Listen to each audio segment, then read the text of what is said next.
This morning I want to talk about respect, and as we're here as men, and men with our young men, and some extras, I really want to commend you, brothers, in reaching out to the community and bringing other young men to come in and join us this morning. I think that's great. The text that I'm going to be working through this morning is the same text that Russell went through, Ephesians 5:25. I just want to read that and delve into it. Husbands, love your wives as Christ loved the church and gave himself up for her, that he might sanctify her, having cleansed her by the washing of water with the word, so that he might present the church to himself in splendor, without spot or wrinkle, or any such thing, that she might be holy and without blemish. In the same way, husbands should love their wives as their own bodies. He who loves his wife loves himself, for no one ever hated his own flesh, but nourishes it, cherishes it, just as Christ does the church. Because we are members of his body, therefore, a man shall leave his father and mother, and hold fast to his wife, and the two shall become one flesh. This mystery is profound, and I am saying that it refers to Christ and the church. However, let each one of you love his wife as himself, and let the wife see that she respects her husband. Let's pause for a moment of prayer, please. Heavenly Father, may you bless the study of your word this morning. May it penetrate my heart. May it penetrate the men that hear it this morning.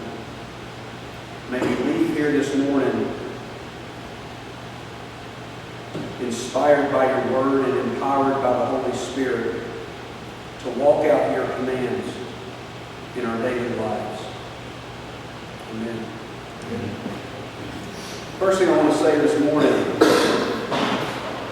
is that I'm not speaking at y'all. If anything, what I've studied this past week and what I'm about to share with you has genuinely kicked my tail and pointed out so many areas that I am not doing this in. So I would ask that you don't take offense with what I'm about to say. I don't in any way assume that I am doing everything that I'm about to share with you.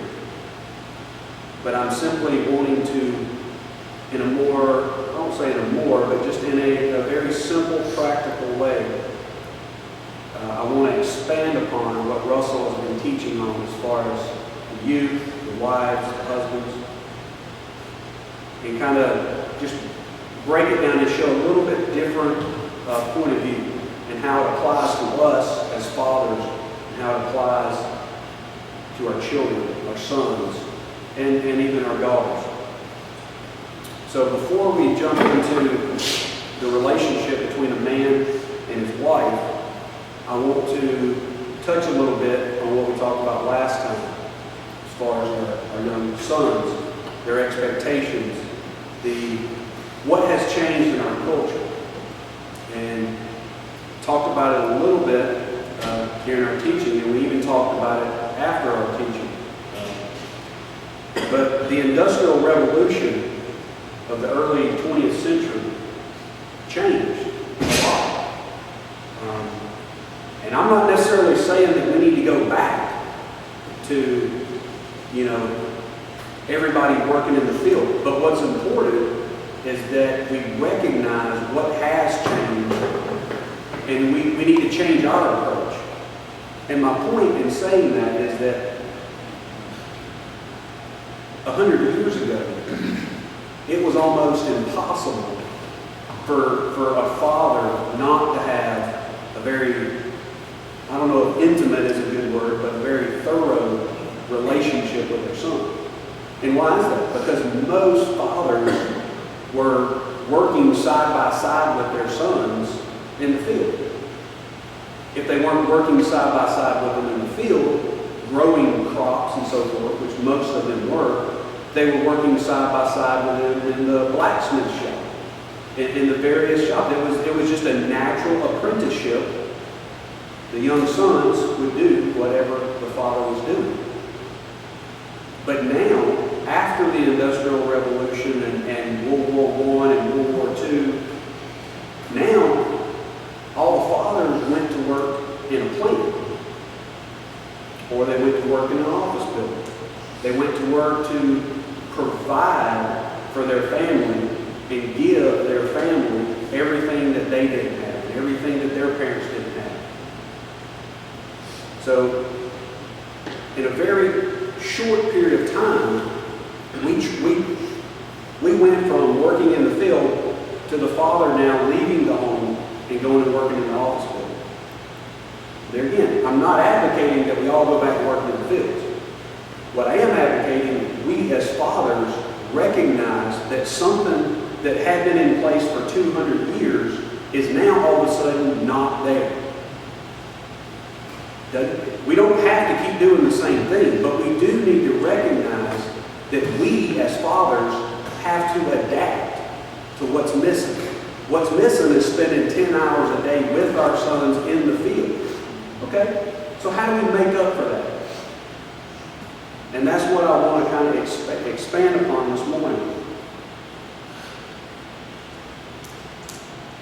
As Brother Albert, as a wise gentleman last week after our teaching, he warned us young men, and I think that was a great warning. I appreciate that, Albert, that at some point in time, we have to answer that question, very tough question. Is our profession and our wants and desires for our family, is it to a detriment of our family? And we have to be honest with ourselves in answering that question.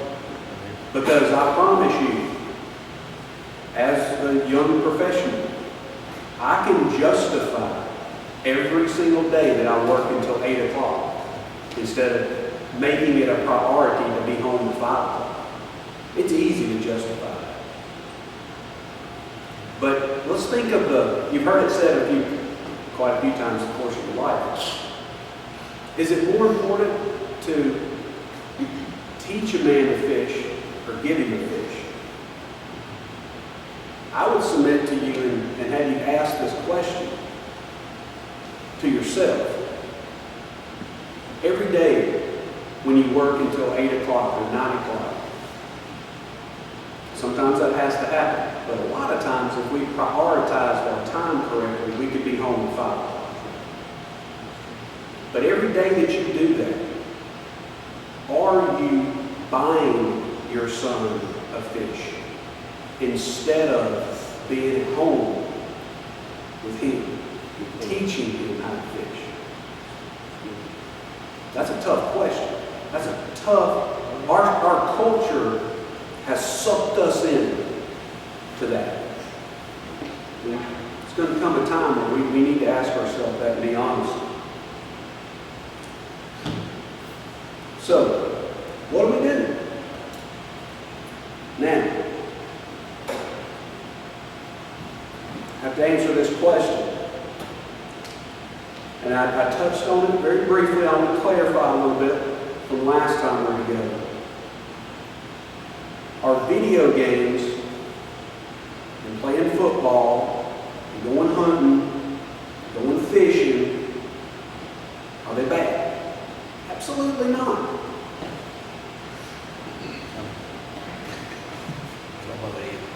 But when you recognize, I'm just trying to help y'all see and recognize what's missing. See, if you spend 10 hours a day with your son, then I would encourage you to spend a good amount of time with your son also playing video games and throwing the football and going fishing and hunting and all that stuff. But we have to recognize the fact that we no longer spend 10 hours with our sons. So my question to you in relationship to video games and doing the fun stuff, being our son's pal, I would just caution you that that does not need to be the majority of the time spent with our sons. And that's when playing video games and doing all the fun, cool stuff, because we want to be our son's friend, that's where that can become bad. When that's all we spend our time with our sons doing. So I just want to be clear on that. I'm not trying to be extreme or too harsh. But we have to ask ourselves, how many hours a day do our sons spend with their other foolish friends? Remember, foolish, the way I'm using the term, I'm not calling any of you young men fools, but you do lack wisdom. It's not your fault. That's the job of us fathers, is to teach you wisdom, because you're not born with it. So right now, in biblical terms, you are foolish. And quite frankly, us fathers need to understand. Our sons spend those 8 or 10 hours or 12 hours a day with other foolish boys. Maybe playing video games with them at night is fine, can be good, but it doesn't need to be our priority. At what point are we going to share our wisdom with them? Now, so how do we share our wisdom with them? Where does that come from?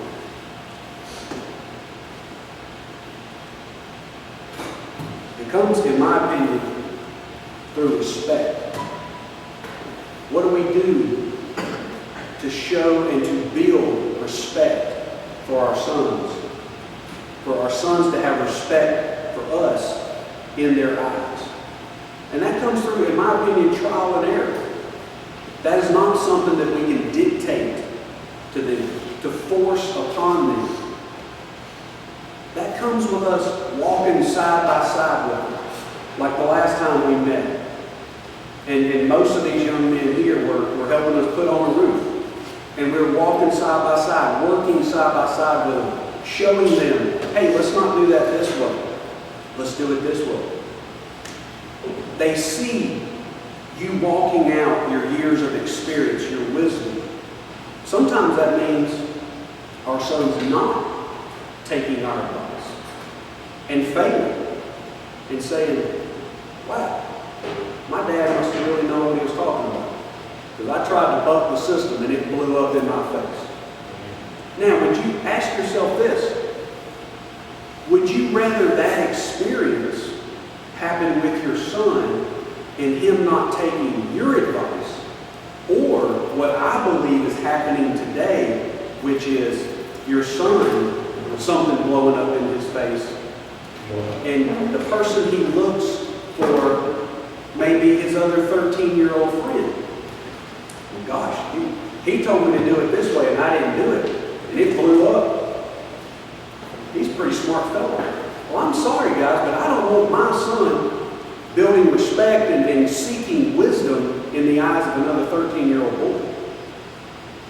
As fathers, that is our responsibility. We should be who our sons look to for wisdom. But if our sons are spending 10 hours a day with other boys, then it's going to be trial and error in their relationship too. That's when they're eventually going to start seeking advice from them. So there again, a lot of, I would say most all of us, we don't have the luxury of spending 10 hours a day with our sons every day. So that's why I just want to encourage you to see what's transpired, what's happened, and let's try our best to adjust. And that's all we can do. It's not realistic to say let's all go back to working in the field, pulling the plow. That's tough work. I don't know. I tried going to garden. I gave up. I'm sorry.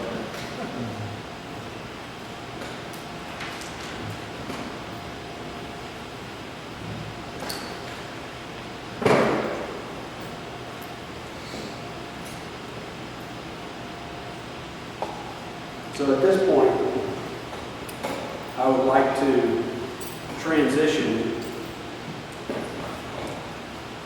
back to our original text in Ephesians and focus on our wives. Because this, in my opinion, and I will once again certainly admit that this is tough. And it's not something that is easily done. But we must recognize the fact that so often in our lives and the lives and the eyes of our sons, we can build up a whole heap of respect, a whole lot of collateral, capital with our sons, working in the field or taking them hunting, and hunting and fishing and whatever we're doing with our sons, in the right context, sharing wisdom with them. But at the end of the day, we come back home. And at the end of the day, our sons, with their own eyes, they see how we treat their mother. And there is nothing that can destroy the respect that a son has for his father by him watching his husband, his father, mentally, emotionally abuse their mother. And I use that word abuse, sounds very harsh. There's a lot of ways that can transpire. I'm not talking about talking down to them. I'm not talking about,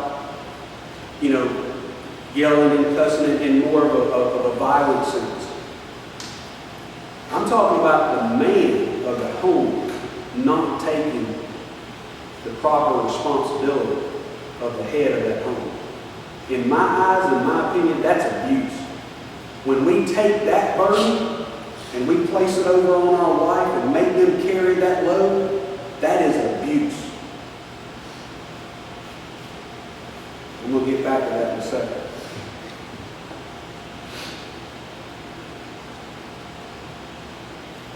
I want to ask you, of the husbands in the room,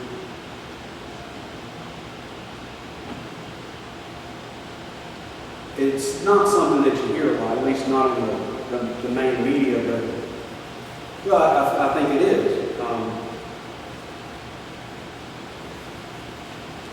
Right now, the career, the professional woman is glorified in our culture.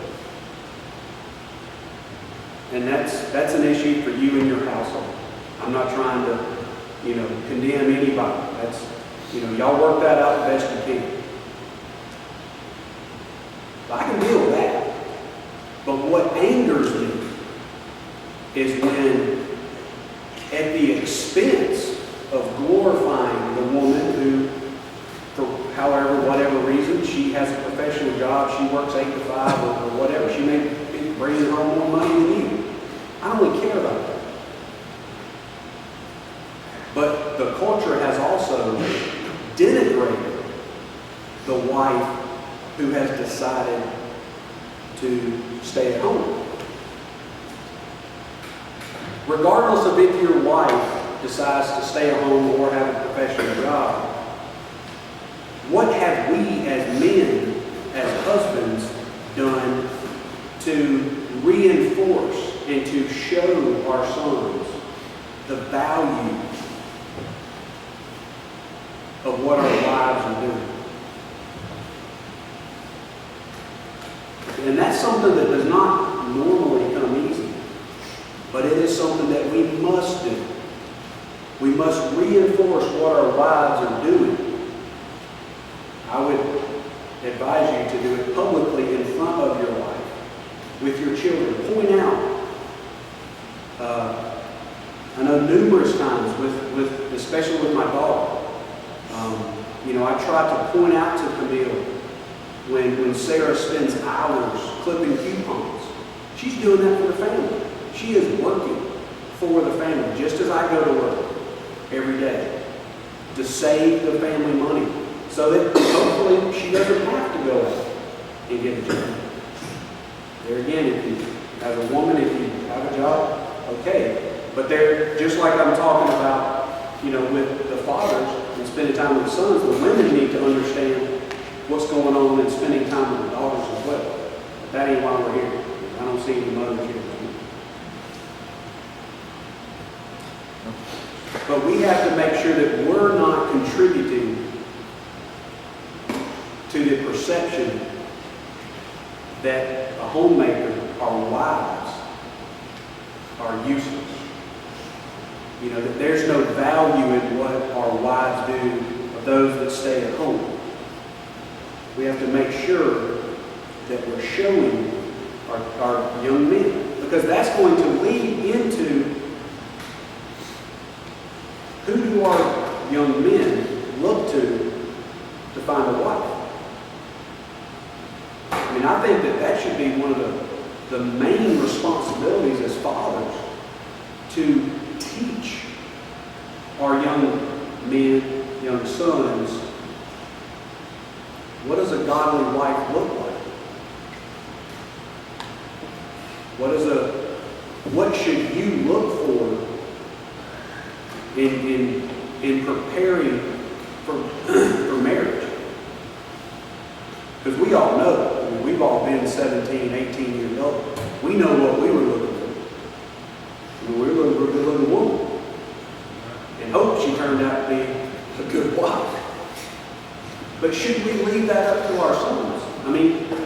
Sons don't naturally know how to do things. They're not born with wisdom. So why in the world should we assume that they are naturally born the characteristics of a biblical wife? So I see that as our responsibility to reinforce what our wives are doing at home, and to point out the ways in which she's serving the family and she's walking out her biblical calling.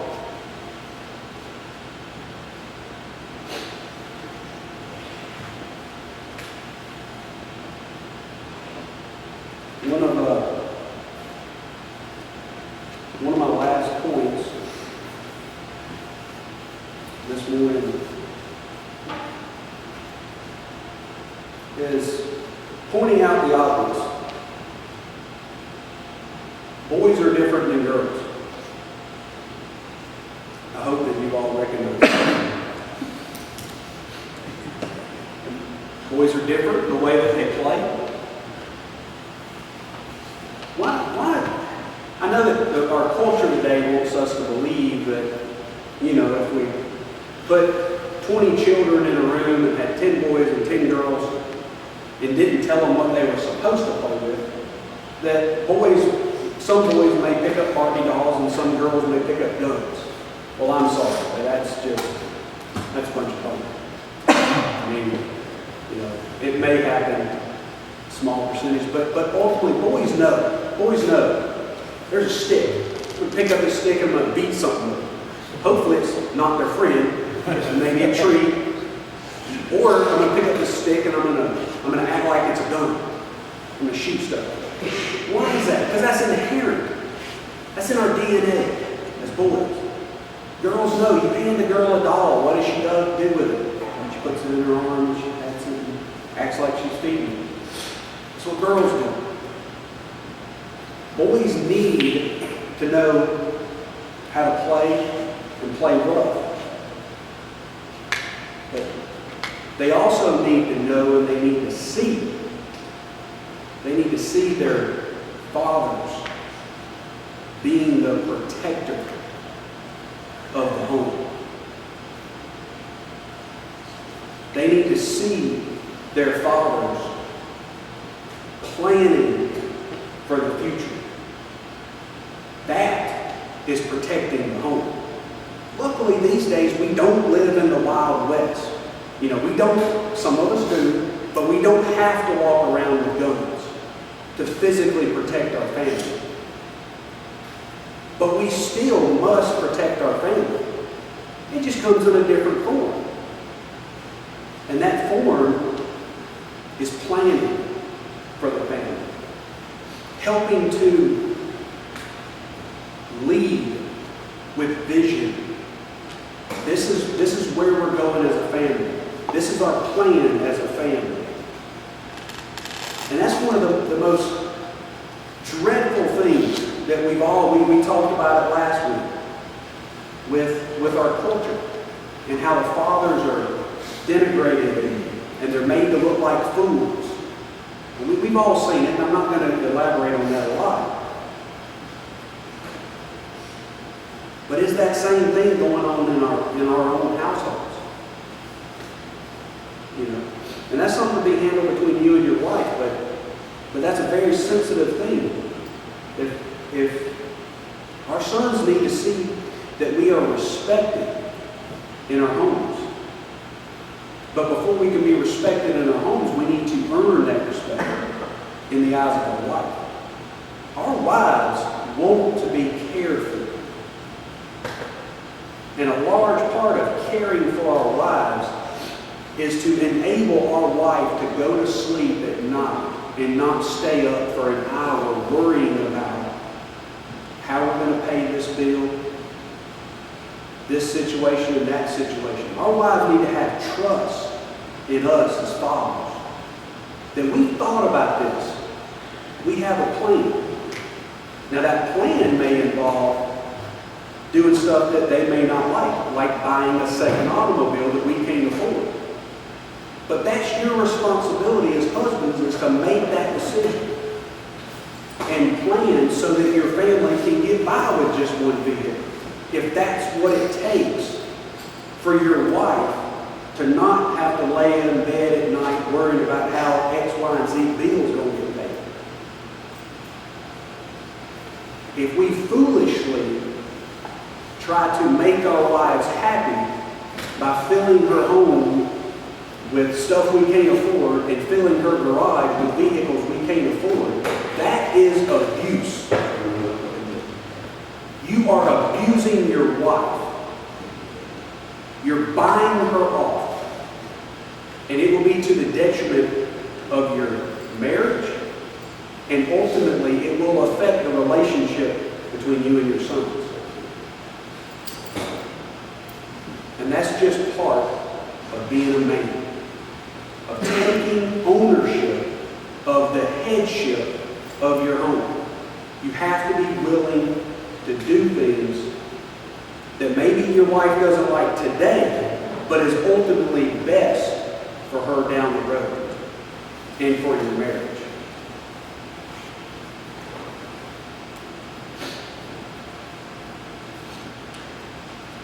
Do your sons and your wife, do they view you as the problem solver of the home?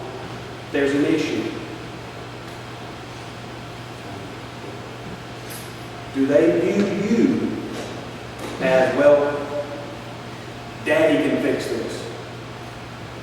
Daddy will know what to do. I'll submit to you, brothers, that ain't something that's going to happen overnight. That takes labor. That takes hours and days to build that respect into your sons. That takes walking it out every day, working with them, showing them. It's not easy. And I think it transfers in a way. There again, I don't want to seem too old and curmudgeon, but I think that our respect at home in the eyes of our sons, we need to watch what we do in this building around each other. Our sons need to see that of our fellow family church members, that they have respect for our fathers. That it's not all about, goofy playing around, teasing one another, and, playing practical jokes on one another.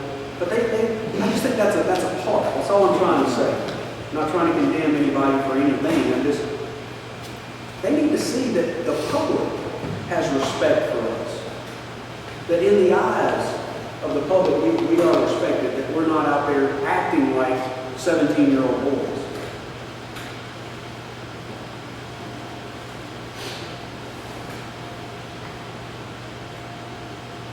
So, in conclusion, and kind of going full circle, I view the number one responsibility of a father as being a godly husband and loving our wives. Parenting your son, teaching your son, it starts with teaching, loving, serving your wife. If you miss that, you can hang it up. It's over with your son. Now, we all have to work through our own situations and do the best we can. Luckily, as me and Tony were talking this morning, we've all sinned. We've all been in bad places in our life. But thank God we serve a merciful God, a gracious God. So regardless of the situation of how you got to today, you got tomorrow. You got this afternoon.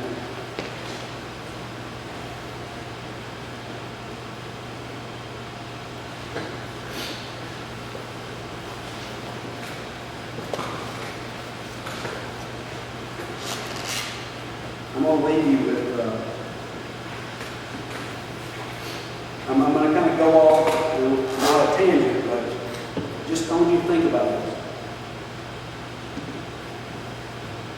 There again, I am not speaking to personal experience, but I just want you to think about this. Regardless of what your scenario would be, the principle, listen to the principle of this. When was the last time that your wife encouraged you to just go off? Take this day for yourself. Relax. Whatever you want to do. Go to a football game. Go fishing. Go hunting. When was the last time your wife encouraged you to do that? When was the last time that you encouraged your wife to go off and take a day by herself? Because I would submit to you that if you are properly serving your wife, loving your wife, sacrificing your time for your wife, planning your household so that your wife is not unduly burdened with the worries of your household, I would submit to you that at some point in time, hopefully she would encourage you to take this day, go relax. Or the flip side, what do your children see? Do your children see you and your wife fighting over each other's personal playtime? Do they see you sacrificing your time for your wife? And hopefully your wife sacrificing her time for you? Or do they see both of you just fighting over who gets to go and do this today? Who has to watch the kids today so that they can go have their special time? Is that a constant struggle? Or is it a constant sacrifice with you and your wife? That's all I got. Appreciate your time. But let's go.